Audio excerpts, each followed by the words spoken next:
The coasts and cities of East Asia have experienced hours of tension and fear in the face of one of the most violent natural phenomena in recent years. Super Typhoon Regassa has struck with devastating force, testing the resilience of entire communities, transforming urban and rural landscapes into a scene of destruction. The magnitude of the cyclone has made it the most powerful of this year, and its consequences have already spread to Taiwan, Hong Kong, and Guangdong province in mainland China.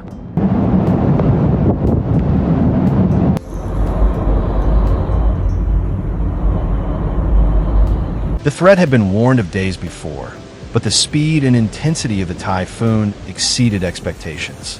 In a matter of hours, Ragasa reached extreme levels, with gusts capable of destroying structures and rains that, in just a few days, accumulated the equivalent of several months of rainfall. What at first seemed like just another seasonal storm soon turned into a regional catastrophe.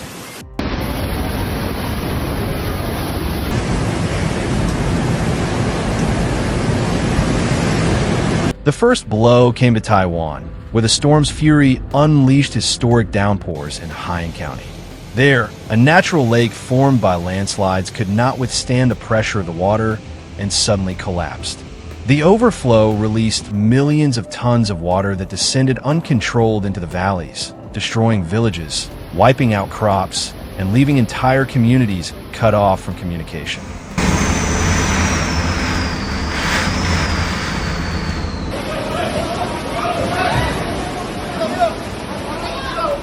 The tragedy has left shocking figures. At least 17 people dead and 17 missing, while hundreds remain displaced in makeshift shelters. Rescue teams, supported by military helicopters, have worked tirelessly to locate survivors, although constant rains hamper operations and put those involved at risk.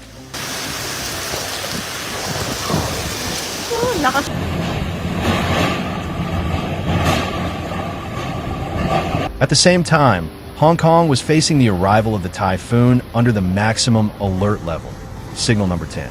This measure, the highest in the local warning system, paralyzed the city completely. Airports, public transportation, schools, and businesses closed in an attempt to reduce exposure to the danger, while authorities urged the population to remain safe.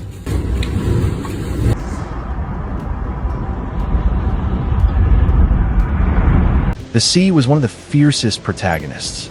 The storm surge advanced over the seawall and overwhelmed coastal defenses, causing flooding in emblematic areas of the city.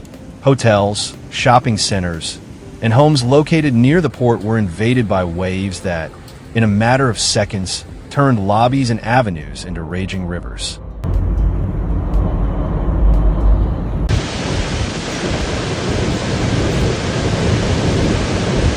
Images circulating on social media showed shocking scenes.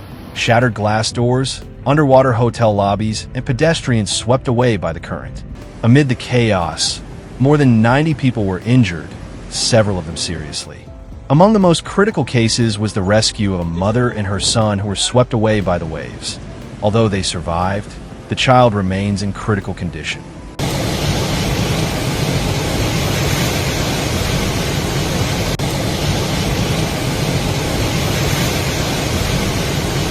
The consequences in Hong Kong have also had a severe logistical impact. The international airport suspended all operations, while trains, buses, and ferries were out of service. Thousands of people were trapped in stations, terminals, and public buildings, unable to return to their homes.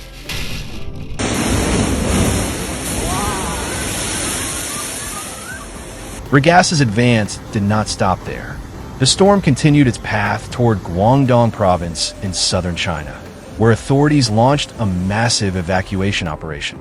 Around 2 million people were moved from coastal areas to temporary shelters, in one of the largest civil mobilizations recorded in the region in recent decades.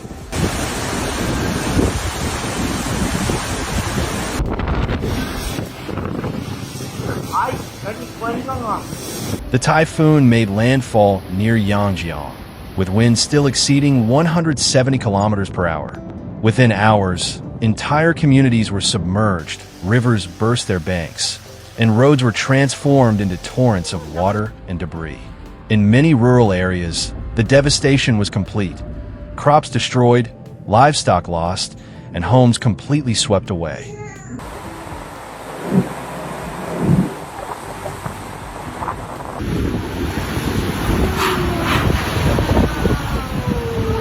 Electrical and communication systems collapsed in several provinces, leaving thousands of families without communication.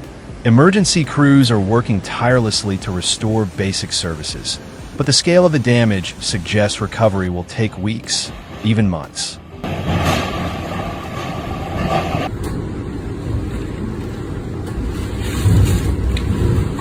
Along the coast, the storm surge reached nearly 3 meters, threatening port facilities and fishing communities.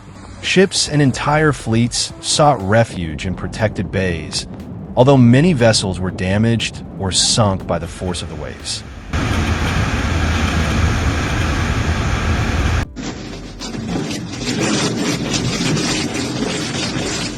The health situation worsens with each passing day. Flooding has contaminated drinking water sources, and disease outbreaks are already being reported in some areas. Medical teams are distributing vaccines, medicines, and basic foodstuffs to reduce the risk of epidemics.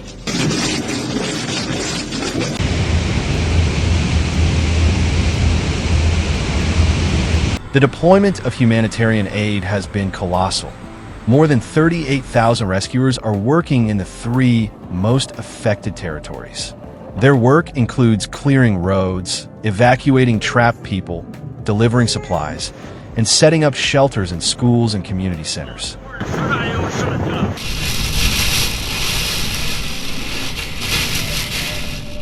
In Taiwan, reconstruction is shaping up to be a daunting task.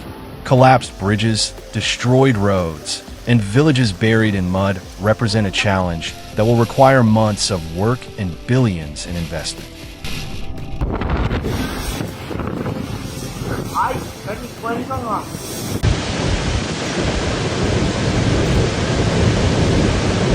In Hong Kong, cleanup crews are trying to return some semblance of normalcy to the city.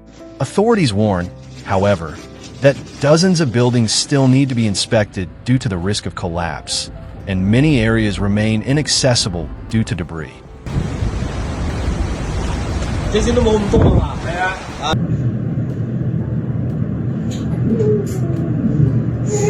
In Guangdong, evacuees who have begun returning to their communities are faced with a bleak scene: uninhabitable homes, mud-covered streets, and unusable fields. For many, the storm has not only destroyed their possessions, but also their livelihoods.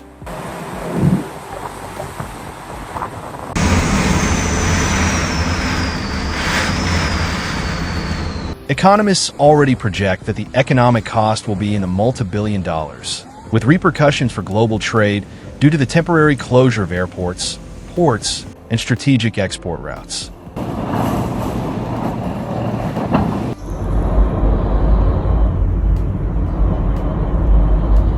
Beyond the material losses, the catastrophe has left a deep psychological mark.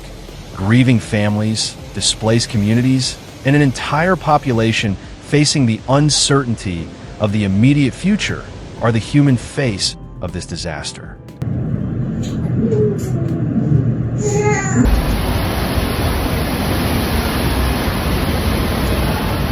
Although Typhoon Regassa has begun to weaken, its rain bands continue to batter southern China, keeping the risk of further flooding and landslides alive. For millions of people, the storm is not yet over, and the recovery will be long and painful.